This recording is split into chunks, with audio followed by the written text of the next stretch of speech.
Good morning. My name is Wendy Fuller. I'm the Prevention and Outreach Coordinator at the Family Sunshine Center in Montgomery. Today, we're going to be talking about domestic violence. So, I want to just give a warning that we will be talking about domestic violence today. And since 1 in 4 women and 1 in 10 men have experienced some form of domestic violence in their lifetime, it's very likely that someone watching this video today may have experienced domestic violence, may be currently in an abusive relationship, or may have experienced secondary trauma from a family member or another loved one going through domestic violence. So, throughout this session, I want you to take care of yourself. If you need to get up and walk out of the room or turn the volume off for a minute, pause the video, whatever you need to do to take care of yourself. I want you to feel free to do that. So as we go through today, we're going to be sharing about domestic violence, what it is, what it looks like, how we can help someone maybe who's going through domestic violence. So first of all, we're going to talk about what domestic violence is. Domestic violence is a pattern of abusive and coercive behaviors designed to secure control over an intimate partner. And there's a couple of words that are really important in this definition. Number one, it's a pattern. It's not something that happens one time. Domestic violence is a recurring action. So it's that pattern of abusive and coercive behaviors. The second part is that it can be abusive and coercive. So a lot of times we think of physical violence when we think of domestic violence. But the reality is that it's not always physically abusive. It can be verbally abusive. It can be coercion or manipulation. And all of those behaviors are designed to control the other person. And so that's the important part, is that each action is designed to control the victim in some way. It may be designed to control their actions, what they do, how they do it. It may be designed to control who they talk to, and maybe how they feel about themselves or how they feel about others. And so it's all about them having power and control over the other person. Some other terms that can be used is intimate partner violence, relationship violence, family violence. All of those are terms that mean pretty much the same thing. So as we talk about this, I'll say domestic violence most of all throughout this presentation, but I just want you to remember that it can be called other things. So why do we even talk about it? Why is it necessary for us to do a training on domestic violence? Well, number one is that in Alabama in 2017, there were 4,302 violent offenses that were designated as domestic violence incidents. So something was reported, a violent offense was reported, and after an investigation, it was determined to be domestic violence, and that there were over 4,000 of those in that year. But we have to remember that not all domestic violence is reported. And so that number, when we think about the number of incidents that maybe actually occurred, could be double or triple that, because we know that a lot of victims don't report. And sometimes they may eventually report, but there may have been years of violence before they finally report it. Out of those cases, 80% of the victims were female. So a lot of times when people talk about domestic violence, they use the term she for a victim and he for a perpetrator. And that's just because the majority of the victims are female, but that doesn't mean that all victims are female. So if 80% were female, then 20% were male victims. And that is a reality, that it doesn't just affect women. It can affect men as well. Men can be the victims as well. Out of these 4,302 cases, 71% of those cases, the weapon used was a hand, a fist, or her feet. So it was some body part that they used to physically harm their partner. Out of 4% of those cases, the weapon was a firearm, and 3% the weapon was a knife, and then 22% they used some other weapon. And that can be really anything that they picked up and used as a weapon. So it might have been a baseball bat or a pan, or anything that they could have picked up in the home to physically harm their partner. 81% of these offenses occurred in the home. And so domestic violence does often happen inside the home. It can happen outside the home, in the workplace, in the grocery store, at a restaurant, in a parking lot, anywhere really where the victim and their perpetrator might be together. But the majority of these cases did occur within the home. And in 2017, in the state of Alabama, 283 domestic violence rapes were reported. So very often sexual assault and domestic violence co-occur. So even in a committed relationship, an intimate partner relationship, sexual assault still can occur.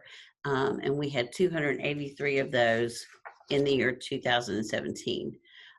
So just looking at these numbers and knowing that the majority of cases do not get reported, domestic violence is very pervasive right here in the state of Alabama.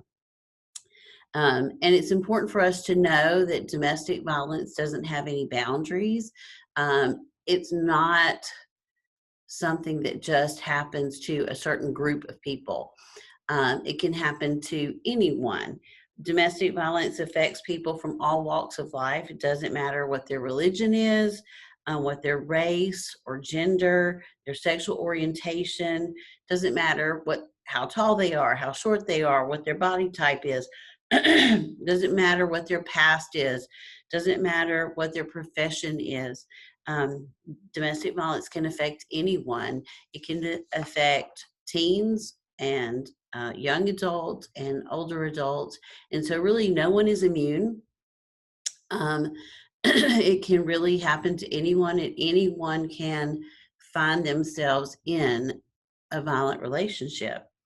And as we talk about domestic violence today, we're talking about those intimate relationships, but really an unhealthy relationship can occur in any relationship, parent to child, child to parent. Siblings can have unhealthy relationships. You can have an unhealthy relationship with a coworker or a friend. Anytime in any relationship where one person tries to control the other person, that is when it can become an unhealthy relationship. So it's, these don't only happen in intimate relationships. If it happens in a friendship, or it wouldn't be called domestic violence. If it happened between a parent and a child, it would be called family violence. But the coercion and the physical assaults and all of those things can be exactly the same in any kind of relationship. So let's talk about the forms of domestic violence. And the first one is physical. This is the one that most of us think about when we hear domestic violence. When we hear about something on the news, or read an article in the newspaper or online, we automatically think physical violence. And that's just because it's the easiest for us to recognize.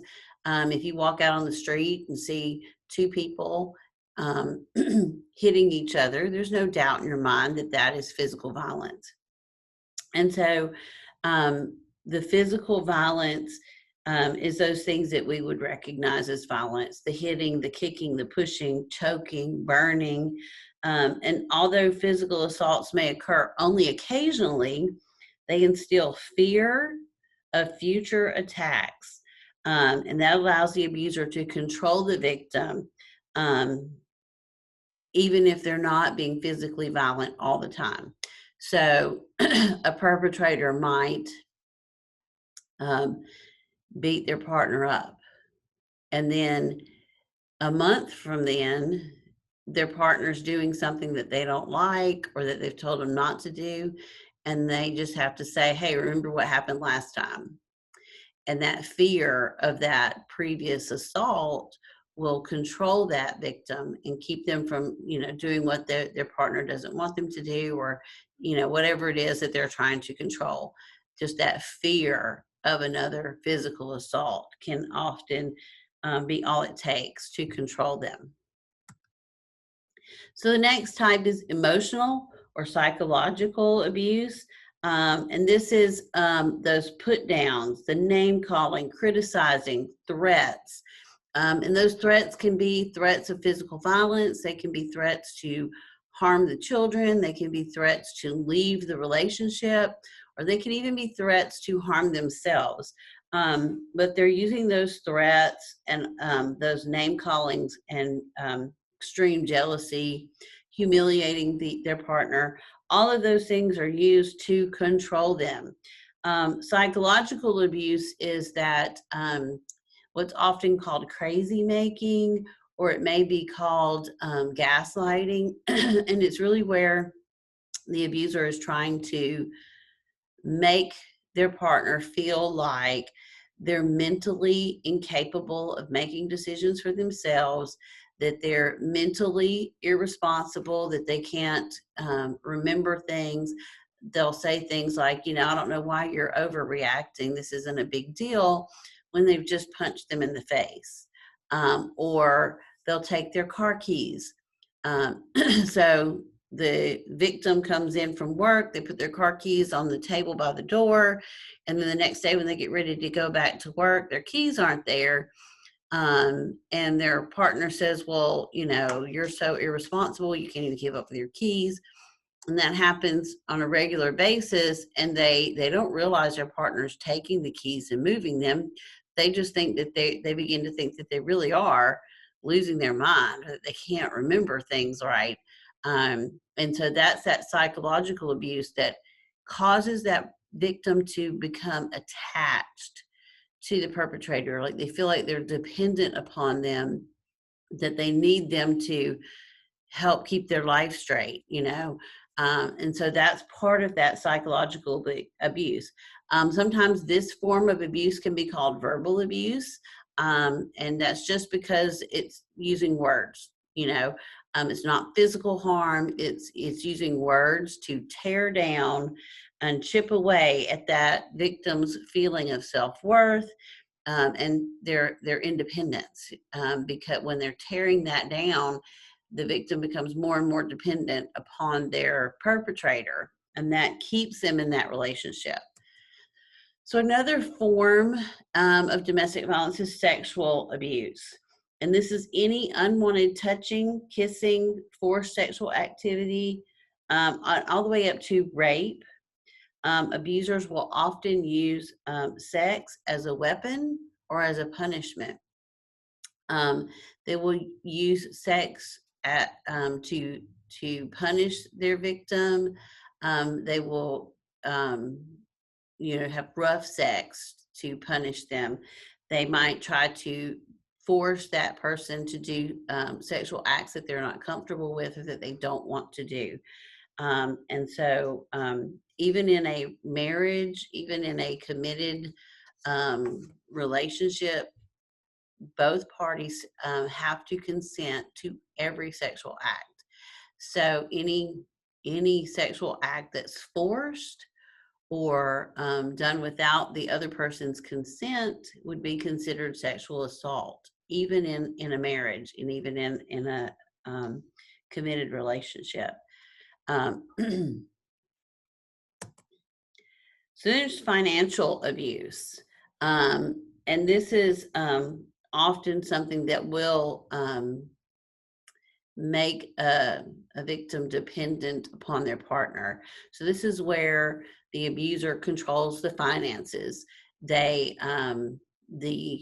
victim has little or no access to money, little or no access to transportation to go to school or to go to work, or to run normal errands like going to the grocery store and things like that. Or going to the doctor. They may not be able to go to the doctor because they don't have transportation or they don't have money to pay for it. Um, and so victims are often not allowed to work outside the home. And so they become solely dependent upon their abuser. And that keeps them in that relationship. They don't have the finances to be able to leave. Often they've been in this relationship for years and they haven't been able to work. And so if they want to leave, they feel like they can't, because what kind of job are they going to be able to get? Maybe they weren't allowed to finish school. And so they don't have the education they need to get the job that they would need to support themselves. So this is kind of that vicious cycle that they just, even if they want to get out, they feel like they can't because of the finances. And the last form I want to talk about today is stalking. This often happens in an abusive relationship. The abuser is wanting to track and to keep up with everything that the victim is doing. So this may be done physically, like they follow them and see where they're going. They may do it through technology, putting apps on their phone to track their movements, to monitor who they're talking to, and who they're messaging. They may use tracking software for their vehicle. So if they do have access to a vehicle, there may be some tracking device on there that they are keeping up with where they're going. They may, just check the mileage every day on the car to see how far they drove, because they would know exactly how far it was from home to their workplace. And they would only be allowed to go to work and come back. So stalking happens within that relationship, but oftentimes it gets worse when the victim tries to leave, or when the victim does leave. Then the stalking amps up. And the abuser may use children or friends or other family members to get information about where the victim is and what they're doing and who they're talking to. And so this is a real danger for victims, because there's so much technology today, and the more and more technology we have, the easier it becomes for people to use that for violent purposes and for criminal purposes.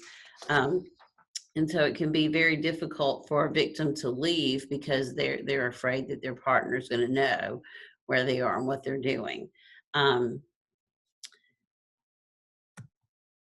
So let's talk about the cycle of domestic violence for a minute. Domestic violence is progressive. It starts out maybe very small with minor things like name calling and put downs, and then it progressively ramps up to the physical violence. Sometimes it may never get to the physical violence. Sometimes it just stays in that emotional, verbal, maybe even financial control, but it never goes to the violence, physical violence. So most relationships start out with both people being on their best behavior. You're trying to impress that person. And so most relationships are like storybook perfect when they start out. And then once you're connected to that person, that's when the abuse can start. And so it starts in this honeymoon phase where everything is just perfect, and then it moves into what we call the tension building phase. And so this is where the abuser gets, overly sensitive, or they nitpick everything that the victim's doing. There may be yelling, withholding of affection. They get angry, and so they don't show affection to their partner. This may be where some of that verbal abuse occurs, those put downs, the threats, the crazy making behavior. You know, they leave in the morning and say, I sure would like to have steak for dinner tonight. And then when they come home, their partner's prepared steak for dinner. And they go, you never even listened to me. I told you this morning I wanted hamburgers for dinner. I don't want steak. And it becomes this big thing.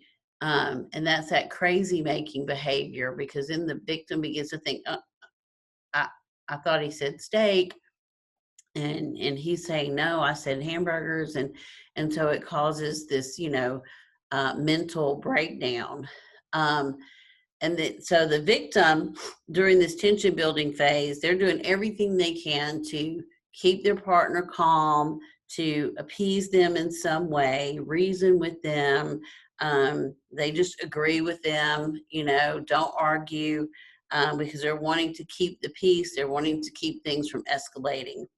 And then it moves into that explosion. This is where the verbal abuse may get amplified. It amps up. This is where physical violence may happen: the slapping, the hitting, choking, grabbing, forcing sexual acts. They may prevent the victim from trying to get away from them, like try to leave. They won't let them leave the house, or they may try to call the police, and so they take the phone. They keep them from being able to do that. Even sometimes they'll break their phone, so that they can't make phone calls. And so there's the explosion, in whatever form that takes. And the victim is just trying to protect themselves. They're trying to reason with their partner, trying to calm them down. They may try to leave. They may try to call the police. They may even try to fight back.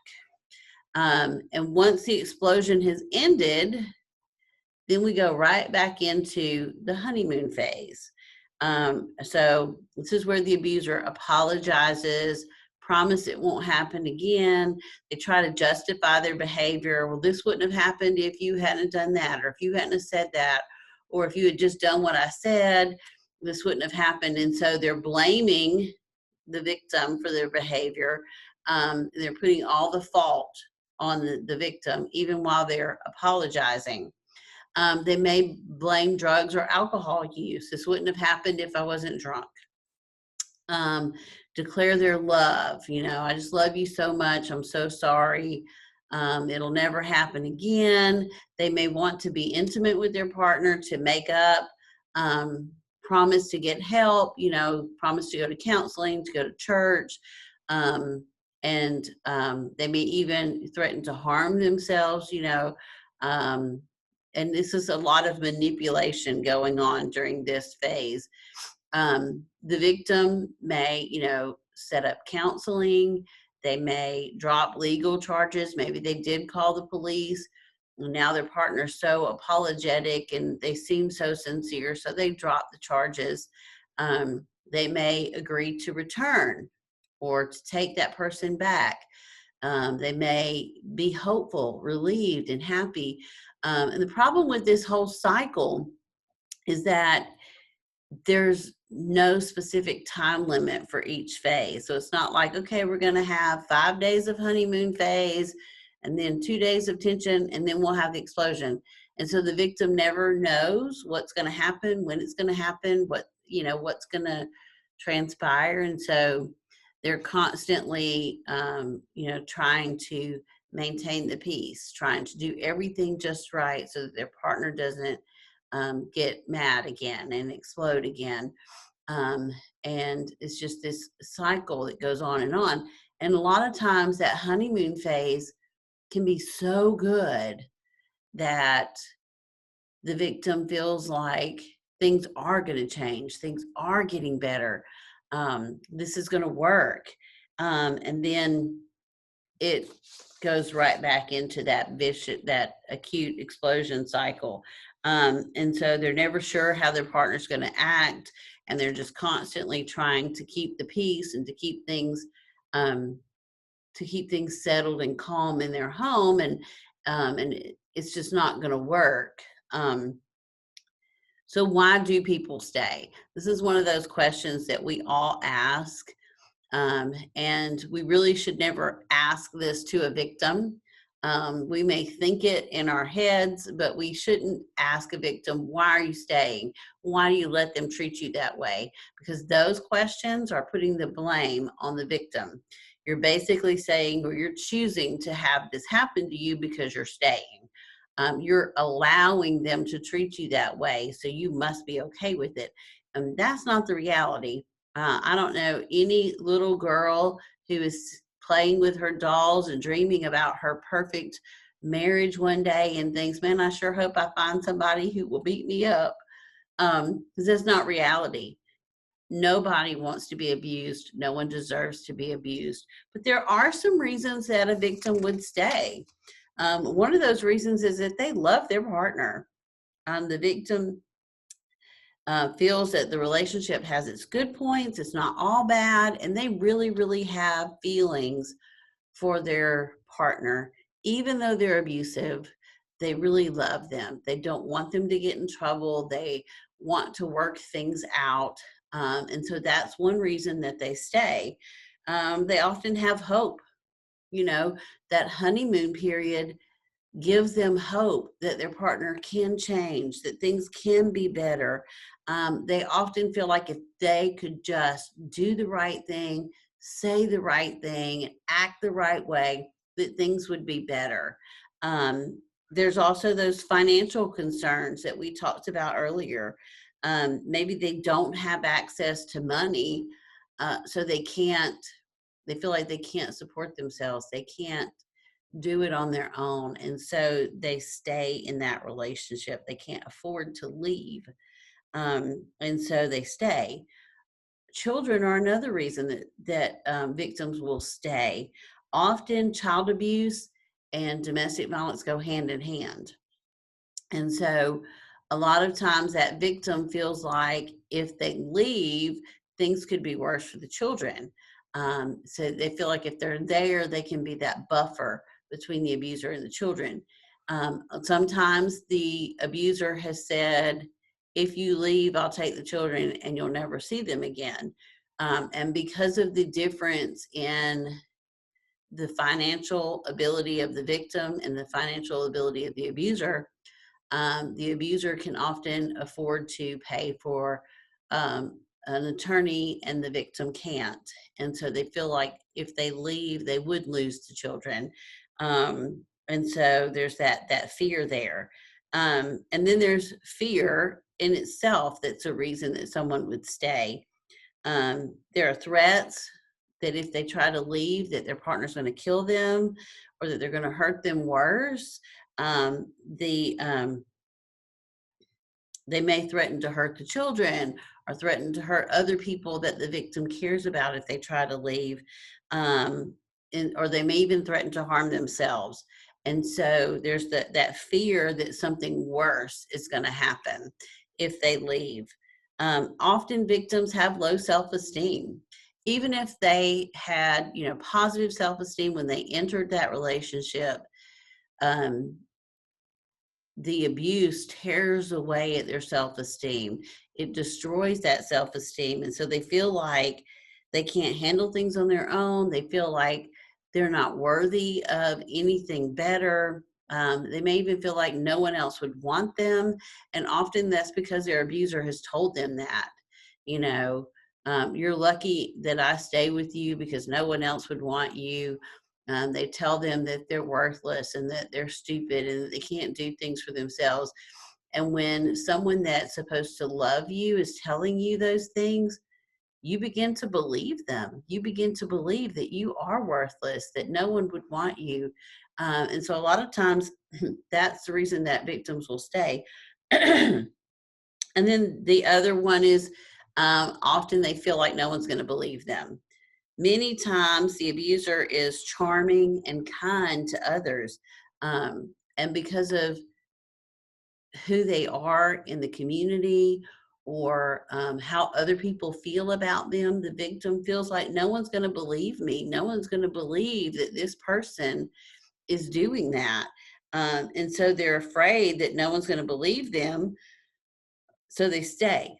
I had a really good friend who was in an abusive relationship, and she for many years, and when she finally left, she said that several people came up to her and said things like, "I'm so glad you got out of that relationship. I saw him do this to you and you didn't deserve it," or "I heard him say this to you and you didn't deserve it." And she said, if one person had said that to me in any of those years that I was going through that, it would have given me the courage to leave sooner. Um, but because no one said anything, she felt like no one would believe her. And so she stayed for many, many years. And so she felt like, because of how people felt about him, how everyone in their community liked him, that no one would believe her. Um, and then culture and religion are often reasons that people stay. Their cultural beliefs or their religious beliefs won't allow them to leave that relationship. They feel like if they leave, then they're doing something wrong because of their culture or their religion. And so there's many reasons that people would stay. And as the friend or family member, we need to kind of understand that there are true reasons why someone would want to stay. So excuse me. um, with the statistics telling us that 1 in 3 women and 1 in 10 men will be a victim at some point in their lives, then it's more likely that we are going to be on the outside of that relationship. We're going to be a family member, a sibling, a parent of the victim. We may be a coworker or a friend of the victim. And so, or they may be a client, someone that we're working with. And so we need to be able to recognize who a victim is. And so often people who are being abused, when we see them with their partner, they may seem to be anxious or afraid of their partner. Maybe they're not allowed to talk when their partner's around. You ask them a question and their partner's answering all the questions. That's a red flag that something's going on. If someone has to check in all the time with their partner to say who they're with, where they're going, what they're doing, or if they're receiving those frequent calls, those text messages, wanting to know what they're doing and where they're going, those are red flags. Someone who has frequent injuries, with excuses of accidents, or they may not want to talk about it at all, but frequent injuries are a sign that something is going on. And it doesn't always have to be domestic violence, but something is happening. If someone is every week or every other week, they're having some sort of injury, then we need to check in and ask some questions. Frequently missing work or social occasions. And this is a change in behavior, okay? So we all know those people who are out of work all the time. But if someone who's normally very dependable begins to miss work, or they're late to work, or they're not, hanging out with their friends anymore, those are red flags that we need to ask some questions. And then dressing and clothing that's designed to hide those bruises and scars. So think about someone who wears a scarf around their neck every day for a week. Especially, if they dress like that all the time, then okay.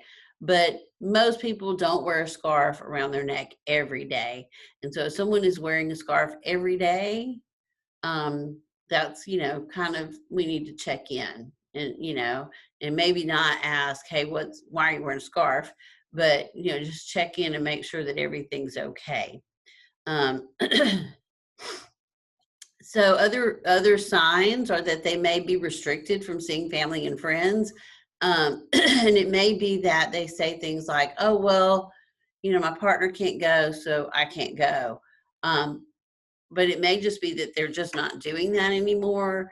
Maybe they used to go see their family every weekend, or had dinner with their family, every Monday night, and now they're not doing that. That's a red flag.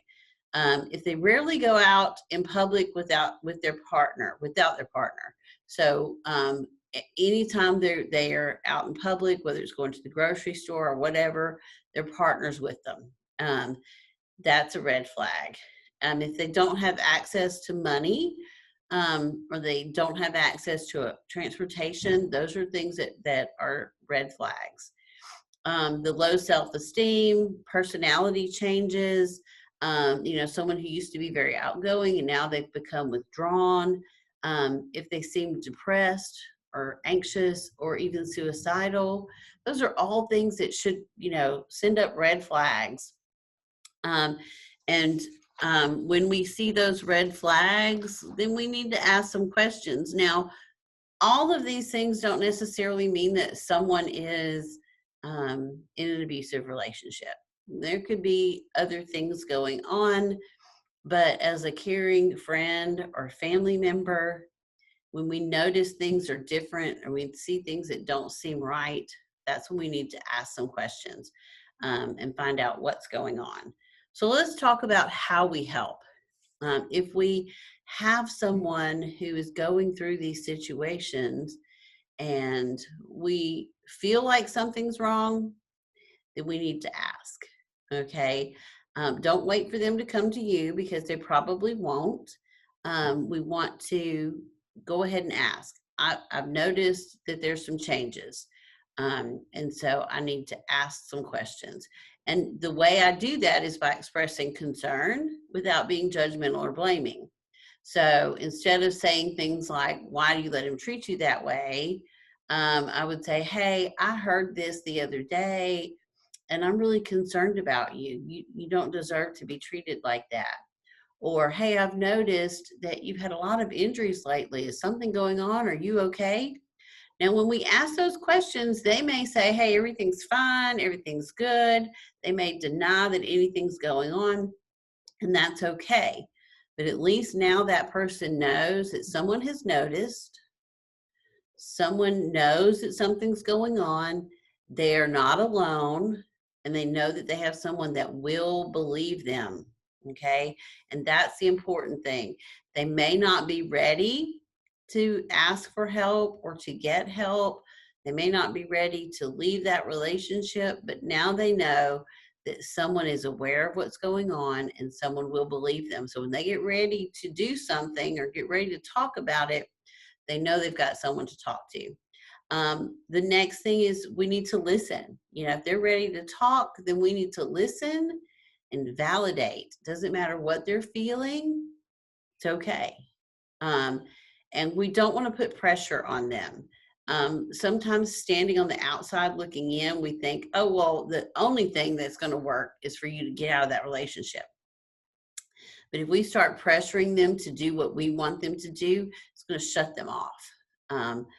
We just need to listen. And a lot of times a victim just needs someone to listen to them, let them talk about what's going on. Don't be judgmental. Offer your help, but don't give advice. So even if I've been in the same situation or something very similar, what worked for me may not work for you. And so I don't want to say, well, here's what you need to do. Because when I say, this is what you need to do, or you really should do this, then I'm saying you don't know what's good for you and I do. And they're already getting that. Their abuser is telling them that they're not capable of making decisions on their own. So we need to give them back that power to make decisions for themselves. And so we can offer help. What can I do to help you? We can give them options. You know, you can call the Family Sunshine Center. I can take you to talk to someone. I'll go with you to get a counselor. I'll go with you to talk to your family. Um, offer help, but let them make that choice. And then whatever they choose, we need to just support their decision. If they choose to stay or if they choose to leave, then we need to support that decision, because it's their choice. They know when it's safe for them to leave and when it's not safe for them to leave. And so we just need to let them make that choice, and don't put conditions on your help. A lot of times it's frustrating. A victim may leave an abusive relationship up to 7 times before they leave permanently.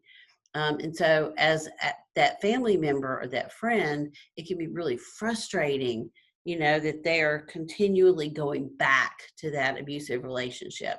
Um, and so sometimes people will say, okay, I'm done. If you're not going to leave, then I don't want to hear about it anymore. Don't call me anymore. I'm done.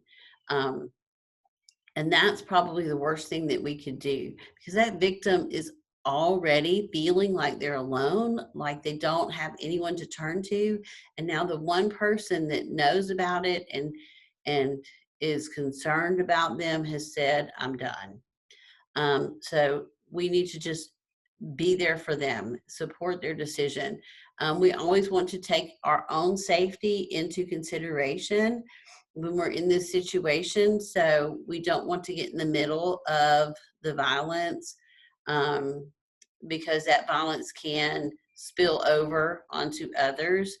Um, so we want to think about our own safety, but support them in any way that we can.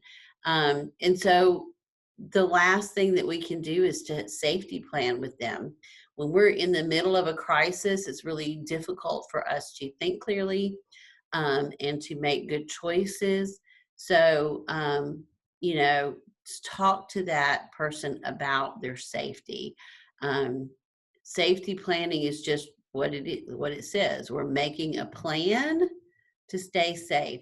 So if you're going to stay in an abusive relationship, how are you going to stay safe? If your partner gets upset again or you see the explosion coming, what can you do to stay safe? Can you go to a friend's house? Can you lock yourself in a room in your home where you can stay safe?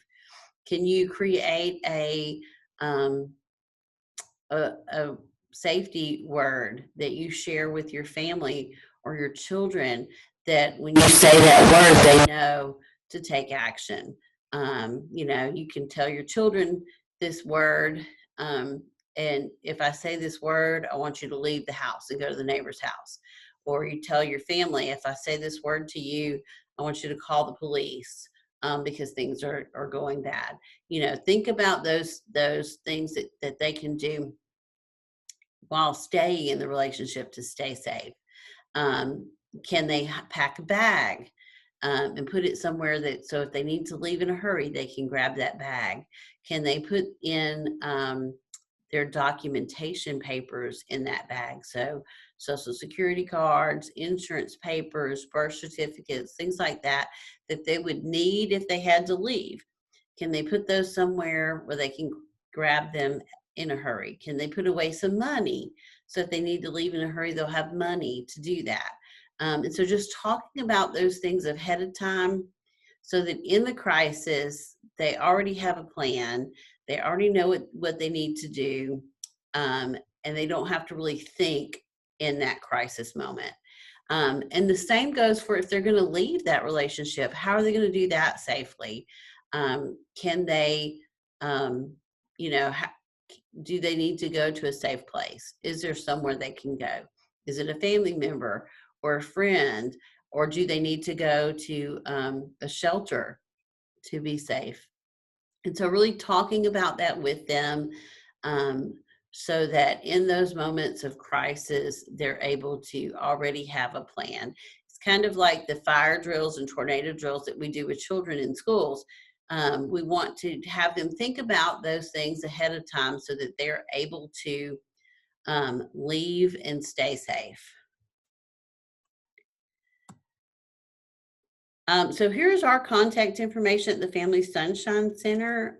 If someone is in need of assistance and they're in our service area, which is Watauga, Butler, Chilton, Crenshaw, Elmore, Lowndes, and Montgomery counties for domestic violence, they can contact our resource line at 263-0218.